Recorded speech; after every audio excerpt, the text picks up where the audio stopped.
আসসালামু আলাইকুম। আপনাদের সবাইকে আমি ধন্যবাদ জানাচ্ছি। প্রথমে আমি একটু বলবো যে দেখেন, চাঁদপুরে একটা সময় কিন্তু এত সাংবাদিক ছিল না, এত পত্রিকা ছিল না, এবং আজকে কিন্তু আপনারা লক্ষ্য করেন চাঁদপুর প্রেস ক্লাবের কথা যদি আমি বলি, চাঁদপুরে যে সাংবাদিকদের যেটা কমিউনিটি আমি বলি, সেটা কিন্তু অনেক শক্তিশালী। এবং আমার যদি মনে করে চাঁদপুরের প্রথম সম্ভবত দৈনিক পত্রিকা, আমি ওই চাঁদপুর কণ্ঠী প্রথম শুরু করি, যদি ভুলটা করি, তো সেই জায়গায় আমি বলবো যে আজকে অনেকগুলো পত্রিকা হয়েছে, তার মানে কিন্তু আপনারা টিকে আছেন। এই যে আপনারা টিকে আছেন, এটাও কিন্তু আমার কাছে সক্রিয়, তাই না? তো এখন এই জায়গাটাতে আমি আপনাদেরকে একটা কথা বারবার বলবো যে পৃথিবীতে কিন্তু সমস্যা সবারই জানে, কিন্তু আপনারা কিভাবে চাঁদপুরকে মডেল হিসাবে সারা পৃথিবীতে তুলে ধরা যায়, এর কিন্তু অনেকগুলো অপরচুনিটি কিন্তু আপনাদের কাছে আছে। সেই জায়গাটাতে যদি আমরা কিভাবে কাজ করতে পারি, আমার কাছে কেন জানি মনে হয় যে আপনারা যদি এই বিষয় নিয়ে আপনারা একটু কাজ করেন, তা আমার কাছে কেন জানি মনে হয় যে আপনারা চাঁদপুরে একটু পজিটিভ সাংবাদিকতা দিয়ে আসেন। কারণ আপনাদের কিন্তু সম্ভব, এখন যে টেকনোলজির যুগ আছে, এখন যে আর্টিফিশিয়াল ইন্টেলিজেন্স, আপনারা যে পজিটিভ পিপল গুলো কিন্তু সামনে নিয়ে আসেন। চাঁদপুরে যেমন আমি প্রায় একটা কথা শুনি, চাঁদপুরের ভালো লোকটা কিনা, এটা আমি বিশ্বাস করি না। আমি বিশ্বাস করি ভালো লোক আছে, কিন্তু আমরা খুঁজে বের করতে ব্যর্থ হচ্ছি। কিন্তু আমার কেন যদি বারবার একটা কথা বলবো যে আপনাদের কাছে আমার একটা বিনীত অনুরোধ, আপনাদের পক্ষে সম্ভব, এখনো সম্ভব, কিন্তু আমার কেন যদি মনে হয় চাঁদপুরে অনেক ভালো লোক আছে। একইভাবে চাঁদপুরে প্রতিভাবান ছেলে মেয়ে যারা আছে, যাদের ডিবেট থেকে আরম্ভ করে বিভিন্ন জায়গায় যাদের প্রতিভাবান, তাদেরকে আমরা কিন্তু চাঁদপুরে ইন্টিগ্রেট করতে পারি।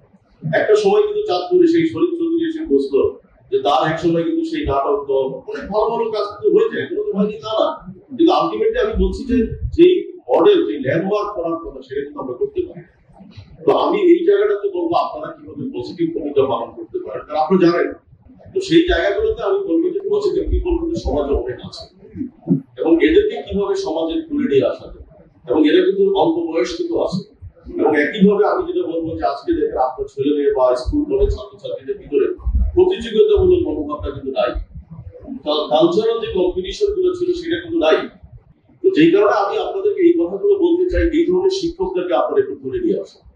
কারণ আমি আমার অবস্থান থেকে আপনাদেরকে কমিটমেন্ট করতে চাই, আপনারা যদি বলেন চাঁদপুর ওই স্কুলে একজন ভালো শিক্ষক আছে, অর্থাভাবে সে কিন্তু আরো ভালো প্রতিভা দিতে পারছে না, আমি আপনাদেরকে বুকে হাত দিয়ে বলবো যে আমি যত রকম তার বন্দোবস্ত করার দরকার, ফিনান্সিয়াল সাপোর্ট দরকার, ওই স্কুলে সাপোর্ট দেওয়ার দরকার, I love it to do it.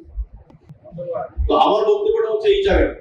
তো এই কারণে আমি আপনাদেরকে বলবো যে আপনারা একটু পজিটিভিটি একটু আগে আসুন। তো আমি সেই কারণে বলবো যে আপনারা যারা সাংবাদিকতা পেশা আসেন, আমার কাছে মনে হয় যে আপনারাও একটা পবিত্র দায়িত্ব, একটা পরিকল্পনা নিয়ে আপনারা আসছেন, তাই না? তো এই জায়গাটাতে কিভাবে একটু পজিটিভ ভূমিকা পালন করা যায়, এবং আবারও রিপিট করছি, ওই জায়গাগুলোতে আমরা আমাদেরকে কাজে লাগাতে পারি। আপনারা যদি মনে করেন যে না, আমাদের জন্য এই কোনো একটা ফান্ড দরকার, আমরা এটা করে গবেষণা করতে চাই, সেই ফান্ডটা কিন্তু আমি বা আমরা ম্যানেজ করতে পারি। একইভাবে আপনারা যদি মনে করেন যে না, আমরা বাংলাদেশে স্কুল কলেজ, দেখেন স্কুল কলেজগুলোতে কি হচ্ছে, এটা দুর্ভাগ্যজনক সত্য, সার্টিফিকেট দিচ্ছে। আমি অনেক সময় বলি, আমার কথা রিসেন্টলি শুনতে পারবো, অনেক জায়গায় আমি বলছি, এটা হচ্ছে ওই যে বিদেশে গেলে পয়সা দিলে উপর থেকে একটা প্রোডাক্ট বেরিয়ে আসে যে আমি এটা পেতে চাই, this is called branding machine. তো তার মানে স্কুল কলেজগুলো তো পয়সা দিচ্ছি, যাচ্ছে একটা সার্টিফিকেট দিয়ে বেরিয়ে আসছে, বলি কি আমি চাকরি পাচ্ছি না। তো চাকরি পাবে গেল, আপনি আমাকে বলেন। আমি যদি আমার কাছে একটা দুটো আসে বলে আমার বলতে চাকরি দেন, আমি তো তাকে বলি যে তুমি কি এই কাজটা কোনো একটা কাজ পারো, বলি কি আমি সিজিপিএ আমার এত, আমি তো ব্যাচেলার্স অফ অনার্স করেছি এই ইউনিভার্সিটি থেকে। আর বাবা, আমি তো তোমাকে সেটা জানতে চাই না, তুমি কি জানো, বা কিন্তু কন্ট্রিবিউট, তুমি বলবা যে আমি এই জায়গায় এসে আমি এই কালারটা আমি এভাবে চেঞ্জ করতে পারবো, ভ্যালুয়েট করতে পারবো, আমি প্রজেক্ট ম্যানেজমেন্ট জানি, আমি বিজনেস অ্যানালাইসিস জানি, আমি সেলস জানি, আমি ব্র্যান্ডিং জানি, আমি কমিউনিকেশন জানি, বা আমি সাপ্লাই চেইন জানি, কোনোটাই না, আমি গ্রাজুয়েট। তাহলে এই গ্রাজুয়েটকে আমাদের দরকার বলেন? এখন হচ্ছে একটাই হচ্ছে, টিউশনি করতে হবে, কোচিং করতে হবে, রেজাল্ট ভালো করতে হবে। কিন্তু আপনি দেখেন এটা হবে না, এটা আপনারা একটু কথা বলেন। আমি আপনাদের হাজারটা উদাহরণ দিতে পারবো। আমি গত মাসে কোরিয়াতে একটা প্রোগ্রামে আমি পার্টিসিপেট করার পর হঠাৎ করে আমার একজন স্টাফ বললো, স্যার এখানে ডেফিনেটলি অনেক স্টুডেন্ট, বলো কি তুষার কোরিয়ার অনেক ভিতরে একটা সিউল থেকে প্রায় 3.5 ঘন্টা লাগে ট্রেনে আসতে, এখানে কি হবে ডেফিনেটলি ছাত্র বলে, স্যার এটা ভর্তি, আপনি কি বলেন? তাহলে আমি ওদের সাথে আজকে রাত্রি বসতে চাই। এবং দেখেন আমি প্রত্যেকটা জিজ্ঞাসা করছি, তুমি কিভাবে এখানে পিএইচডি ফুল স্কলারশিপ পাবেন? বলো স্যার ওই ইউনিভার্সিটি থাকা অবস্থায় আমাদেরকে যে কিছু কাজ করেছিলেন, রিসার্চ করেছিলেন, আমি যখন প্রফেসরকে বললাম যে আমি এই রিসার্চটা করেছি এবং এই প্রমাণটা আমি করতে পেরেছি। ওর সাথে সাথে বললো তুমি ভিডিও এবং আমাকে পাঠাও, ভিডিও পাঠানোর পরের দিনে উনি বললেন তোমাকে ফুল স্কলারশিপ দিয়ে এরকম আসছে তোমার রেজাল্ট কি। ওদেরকে বলি তোমরা জানাও না কেন, ওরা উল্টা বলে স্যার সাংবাদিকরা কি এগুলি শুনতে চায়, আমাদের কিন্তু এগুলো লিখতে চায় না। একটা মেয়ে আমি দেখলাম 7-8টার ভিতরে একটা মেয়ে হেজাব করা, আমি ভাবছি যে ওর হাজবেন্ড এখানে আছে, আমি তুমি কি তোমার রিলেশন না স্যার এরিক না ব্যাচেলর বলছে আমি ব্যাচেলর, তুমি এখানে কিভাবে আছো? একই কথাই বলবো যে স্যার আমার বাবা মা দিতে চাইনি, যে কুড়িয়া এসব ইকোনমি এখানে কিন্তু প্রবলেম হবে, তুমি নামাজ পড়তে পারবে না। কিন্তু দেখেন স্যার আমি হিজাব করছি, নামাজ পছন্দ করছি, হালাল খাচ্ছি, এবং আমি কোনো রকম আনসিকিউর ফিল করে আমার বাবা মাকে বলছি বাবা মা তোমরা চলে আসো। কিভাবে আসলো তাকে জিজ্ঞেস করলাম, অনেক লম্বা সময়, যেহেতু সময় নাই। আমি বলতে চাচ্ছি এই ধরনের হাজার হাজার সাকসেসফুল ঘটনাগুলো আছে। আপনারা হয়তো বলবেন অনেকে যেগুলো লোকের পত্রিকা পায়, আচ্ছা ঠিক আছে অন্য ঘটনাগুলো দেন না, সাকসেসফুল ঘটনাটা দুটো একটা দেন না।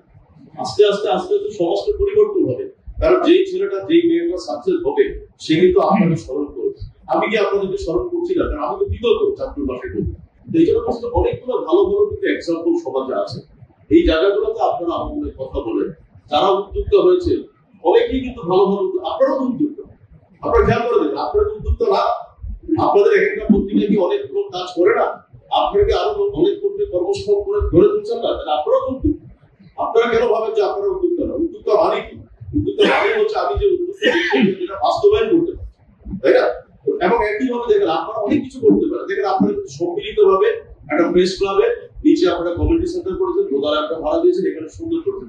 তাহলে এই কমিউনিটির ভিতরে আমরা আসেন না যে আমরা কমিউনিটি একটা মিডল একটা প্ল্যাটফর্ম তৈরি করে নিই, যে সব ভালো ভালো নিউজগুলি সব পত্রিকার আমরা একটা প্ল্যাটফর্মে দিই। সেই জায়গায় যদি আপনাদের মনে হয়, আমি আপনাদেরকে বলতে আপনারা যদি সবাই মিলে যদি একটা প্ল্যাটফর্মে আসেন, আপনাদের যদি টেকনোলজি মিডিয়া সেই জায়গায়, আমি আপনাদেরকে 10 লক্ষ টাকা আমি অনুদান দিতে রাজি আছি, কিন্তু আমরা একত্রিত হই ভালো কাজগুলো আনেন।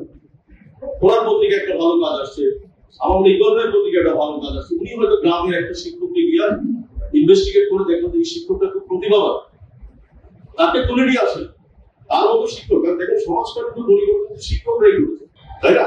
তো আমি একটা লাস্ট কথা বলে আমি বক্তব্য শেয়ার করবো, যেটা আমি আজকে সকালে স্কুলে বলেছি। আপনারা অনেকেই জানেন যে টমাস আলভার্ট এডিসন, আমি আজকে স্কুলের কথাটা বলেছি মাদেরকে, আপনাদেরও বলি, আপনারা কিন্তু এটা নিয়ে কিন্তু লিখতে পারেন, অনেক বাবা মার সাথে কথা বলতে পারেন। টমাস এডিসন যখন স্কুলে পড়ে তখন তার শিক্ষক মাকে ডেকে বলল, তোমার এই সন্তানকে নিয়ে যাও, ওই স্কুলে ওর ব্রেনের প্রবলেম আছে, ওর কিন্তু মাথায় সমস্যা আছে, এবং ও অন্য বাচ্চাদের দ্বারা অন্য বাচ্চারা ওর দ্বারা প্রবৃত্ত হবে, তো আমরা ওকে স্কুলে রাখবো না, ওকে আমরা টিসি দিব। তখন মা বললো যে না, টিসি দিবে না, আমার সন্তানকে আমি নিয়ে যাচ্ছি, ও আর কোনোদিন স্কুলে আসবে না, যদ্দূর মনে করে ক্লাস 1 বা ক্লাস 2 তে সে পড়ে। এখন সেই মা কিন্তু টমাস এডিসনকে বাসায় নিয়ে আসলো। এখন টমাস এডিসন যখন পরদিন স্কুলে যেতে যাচ্ছিল, তখন কিন্তু তাকে জিজ্ঞাসা করলো, মাকে যে মা আমি স্কুলে যাবো, বলো না বাবা তুমি স্কুলে যাবে কেন? মা তাহলে স্কুল থেকে আমাকে বাদ দিয়ে দিয়েছে, স্কুল কি আমাকে সেট করেছে? তখন বলছে না, তোমাকে সেট করে না। বলো তাহলে তুমি স্কুলে যেতে দিচ্ছ না কেন?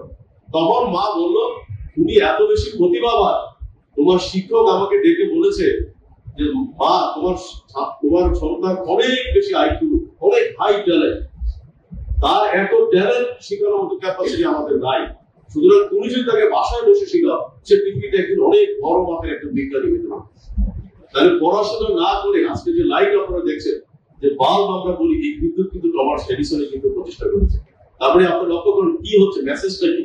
মেসেজটা দেখেন একজন শিক্ষক কিন্তু পাঠিয়ে দিল তাকে পাগল বলে বা ব্রেইন তার প্রবলেম আছে, আর মা কিন্তু তার সন্তানকে শুধু পজিটিভিটি দিয়ে, দিয়েছে, না বাবা তুমি অনেক প্রতিভাবান, তুমি অনেক বড় হবা। তাহলে একটা সন্তান যদি ছোট কালে যদি সে ভালো মেসেজটা নিতে পারে, তাহলে সেই সন্তান, আমরা কি করি, আমরা যে কথাটা বলি যে এই কাজল তুমি ভালো করলে না কেন, সোহেল তো ভালো করছে, তোমার দিয়ে হবে না, সোহেল তো ভালো, তারপরে আমি আগেই বলে দিচ্ছি আমার ছেলে ভালো না। এই মেসেজগুলো কিন্তু পত্রিকা দিতে হবে। আপনারা এই ধরনের মেসেজগুলো যদি সমাজে না দেন, তাহলে সমাজ কিন্তু রং মেসেজ পাচ্ছে, তাই না? কেন আজকে অপকালচারে ঘুরে যাচ্ছে এটা কিন্তু আপনারাই জানেন। সেজন্য আমি টমাস এডিসনের উদাহরণটা দেওয়ার পিছনে উদ্দেশ্য হলো, আপনারা আজকে সবার হাতে মোবাইল ফোন আছে, আপনারা টমাস এডিসনের আপনারা দেখেন, গল্পটা দেখেন, আপনাদের গা কাঁপবে, তাই না? আপনাদের কিন্তু গায়ে কাঁপবে। এবং এই মেসেজটা কিন্তু কোন শিক্ষক পড়াচ্ছে? আমাদের শিক্ষকরা এগুলো পড়ায় না। আমি যেটা মনে করি যে এই কারণে এই মেসেজগুলো কিন্তু আপনার ছোট ছোট করে মেসেজগুলো দেন, সম্মিলিতভাবে একটা প্ল্যাটফর্ম করেন। অ্যাটলিস্ট মানুষ তো বলবে যে চাঁদপুরে একটা সাংবাদিক ফোরাম আছে, যারা কিন্তু একত্রিতভাবে একটা চমৎকার প্ল্যাটফর্ম করে জেলা সবগুলো ভালো ভালো মেসেজকে তারা নিয়ে আসছে। এবং এই জায়গাটাতে আমি বলছি যে আমি 10 লাখ টাকা দিব সেটা বড় কথা না, কিন্তু যদি আজীবন আমি যতদিন বেঁচে থাকি আপনাদের সাপোর্ট দিতে আমি তাও দিতে রাজি। কিন্তু আপনারা ভালো কাজ করেন, ভালো একটা উদ্যোগ নেন, তাহলে আপনি হয়তো 10% লোকের মন মানসিকতা খারাপ আছে, 90% পিপল কিন্তু মন মানসিকতা ভালো, তারা কিন্তু দেখবেন আপনাদের পাশে আসবে। আপনারা তাদেরকে নিয়ে আপনারা কিন্তু আপনারাও নিজেরা একটু ভালো লাগবে, আপনাদের তো ছেলে মেয়ে আছে, আপনারা তো চান আপনাদের ছেলে মেয়েগুলো ভালো করবে, তাই না? আপনারা কিন্তু চান না যে আপনার ছেলে মেয়েগুলো ভালো করো। সমাজের সাকসেস আছে আছে বলেই কিন্তু আল্লাহ পাক আমাদেরকে বাঁচিয়ে রাখছে, আমাদের বাঁচিয়ে রাখতো না। আর আল্লাহ তো 2 মিনিটের বিশ্বাস বন্ধ করে দিলে বাঁচতে পারবো না, তাই না? তো তারপরেও আমরা কিন্তু বাহাদুরি করছি, অনেক কিছু করছি, আমরা অনেকে অনেক রকমের কিন্তু মিথ্যা আশা দিচ্ছি। সেই কারণে আমি লাস্ট আপনাদেরকে এটাই বলে শেষ করতে চাই, লেটস ইউনাইটেড।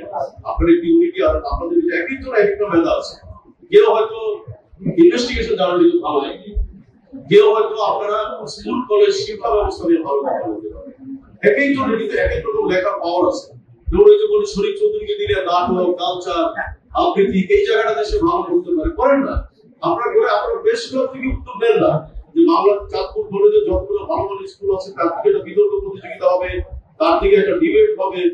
এই প্রতিযোগিতা করে আপনারা বলেন প্রথম প্রোগ্রামটা দরকার পুরো স্পন্সর আমি করবো। তো যাই হোক, আমি সেই কারণে আবারও আপনাদেরকে বলবো যে আপনারা এটা একতাবদ্ধ হন।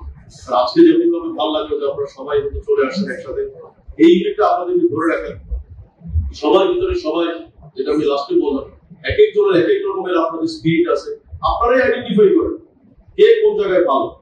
এখন হয়তো কেউ হয়তো জালাল ভাই হয়তো দেখা গেল যে টিচিং এর কারণে উনি হয়তো শিক্ষা ব্যবস্থার আমূল পরিবর্তনে হাত দিতে পারবেন, বলুন না এক একজনকে আপনারা একটা সাইডে দিয়ে দেন, দিয়ে আপনারা একটা মিডল একটা প্ল্যাটফর্ম দাঁড় করেন, তাই না? মিডল একটা প্ল্যাটফর্ম সেটা অনলাইনই করেন, অফলাইন দরকার নেই। এটা আপনার পত্রিকা করেন, পত্রিকা করে তো আবার আরেকটা যাবেন, আপনারা আপনাদের পত্রিকার মেসেজ গুলাই আপনারা একটা প্ল্যাটফর্মে মিডল একটা প্ল্যাটফর্মে নিয়ে আসেন, তাহলে মানুষ কিন্তু অধীর আগ্রহ অপেক্ষা করবে। তো আর কথা বাড়াচ্ছি না, যদি আপনাদের কোনো প্রশ্ন থাকে I will be happy to give the response. আমি আশা করি যে আপনারা ভালো লোককে খুঁজে বের করতে পারবেন। অনেক ধন্যবাদ। আমি চাঁদপুরবাসীর জন্য চাঁদপুরে আপনার বিশ্ববিদ্যালয়ের একটা শাখা দেখেছি, এটা অলরেডি আমরা ইনডাইরেক্টলি করেছি, এটা হয়তো আপনাদের নলেজে আসে নাই। এটা কিন্তু আমরা বাবুঘাটে অলরেডি, আমি নিজে আজকে কিন্তু ফার্স্ট পেজ সেকেন্ড পেজের সাথে মিট করলাম, আই এম ইমপ্রেস, ছাত্রদেরকে দেখে আমি খুব ইমপ্রেস হলাম। এবং আমি জানি না আপনারা যদি ওই সেটআপটা দেখেন, দ্যাটস ওয়ান্ডারফুল সেটআপ। তো আমরা কিন্তু অলরেডি কম্পিউটার সায়েন্স দিয়ে শুরু করেছি, আমরা ন্যাশনাল ইউনিভার্সিটির সাথে করেছি এই কারণে যে ন্যাশনাল ইউনিভার্সিটি আমার অপরচুনিটি আছে। তো আমি ন্যাশনাল ইউনিভার্সিটি একটা একটা করে আস্তে আস্তে আগাবো, কারণ এটা একটু আপনি তো জানেন সাকসেস রেশিও কিন্তু আমার না দেখে আগে 8-10 জনের মতো আমি হয়ে যাবো। কারণ আমি আজকে যদি কমিটমেন্ট করেছি, দেখো তোমরা যদি 100% জব না পাও তাহলে আমি কিন্তু চাঁদপুরে এসে মুখ দেখাতে পারবো না।